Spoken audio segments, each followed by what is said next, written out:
Les Kennedy, c'est la famille la plus célèbre des États-Unis, et si tu connais pas les parents, tu ne comprends pas les enfants. Et entre le père et la mère, je sais pas lequel est le plus tartiné. Bonsoir. Avant de parler de JFK et de Rosemary, c'est primordial de comprendre leurs racines. De base, les Kennedy, c'est des Irlandais catholiques. En 1849, la pomme de terre, c'est le cœur de l'agriculture, mais les récoltes sont catastrophiques. 1 million de personnes quittent l'Irlande pour aller chercher bonheur ailleurs. C'est le cas du fermier Patrick Kennedy et de son épouse Bridget Murphy qui s'installe à Boston, dans le Massachusetts. Ils fabriquent des tonneaux de whisky, elles s'occupent de leurs 5 enfants et ils vivent dans un bidonville composé en grande majorité d'Irlandais pauvres qui picolent pas mal. Et du coup, ça crée une mauvaise image des Irlandais. Patrick meurt de la tuberculose à 35 ans, Bridget se décarcasse pour sortir de la misère et elle ouvre une papeterie qui marche. Elle lance d'autres commerces, elle paye l'école à son plus jeune fils Patrick Joseph, qui ouvrira un saloon et qui se lancera dans le whisky, en politique, et il achètera même une banque. Son fils à lui s'appelle Joseph Kennedy, et pendant les vacances d'été, il joue sur la plage avec Rose Fitzgerald. C'est la fille du maire de Boston, le rival de son père. Rose et lui se marient à 24 et 26 ans, ils feront 9 gamins, qui auront une chier de descendants plus ou moins connus. Joseph étudie à Harvard, ce qui fait dire que franchement ça va aller dans ta vie, hein. Mais il est rejeté par les autres élèves, rapport à la réputation des Irlandais. Joe veut bosser en banque, mais c'est les protestants qui tiennent le business. Il est refusé à l'entrée. Il travaille pour la seule banque qui veut de lui, celle de son père. Le truc qui va booster sa carrière, c'est le réseau de sa famille et de celle de Rose. On est sur la haute sphère politique de Boston,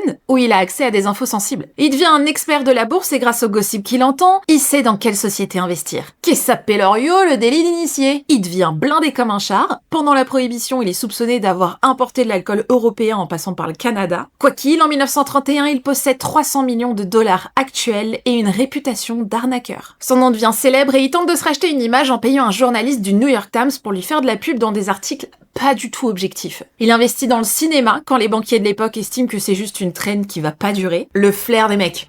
On n'est pas sur une équipe de cochons truffiers. Il prend la tête de Pathé, il gère la Paramount façon manager toxique et qui dit Hollywood dit actrice. Joe fait du sport sans abonnement avec beaucoup de femmes, dont Gloria Swanson, qui le tèche quand elle découvre qu'il lui offre des cadeaux avec son argent à elle. Oh le rat. Il y a aussi Marlène Dietrich qui l'emmène en vacances dans le sud de la France avec sa fille et sa famille. Pour l'anecdote, 20 ans plus tard, Marlène se tapera John, le fils, avec qui, je cite, l'affaire a été réglée en moins de 6 minutes. Joe sponsor Roosevelt pour sa campagne présidentielle en 32 et il lui donne ce qu'il veut depuis toujours, du pouvoir politique. Roosevelt le place à la tête du gendarme des marchés financiers et Joe en profite pour interdire le délit d'initié. Pour justifier son choix, Roosevelt dira « rien de tel qu'un voleur pour arrêter les voleurs ». En 38, Joe est nommé ambassadeur à Londres. Il milite pour une entente avec l'Allemagne nazie, qu'il estime invincible, et comme beaucoup à l'époque, il préfère que son pays n'entre pas en guerre. À ses yeux, le capitalisme pourrait s'effondrer si les States et l'Allemagne se mettaient des baffes, et c'est pour ça qu'il essaye de rencontrer Moustache. Alors il plaît moyen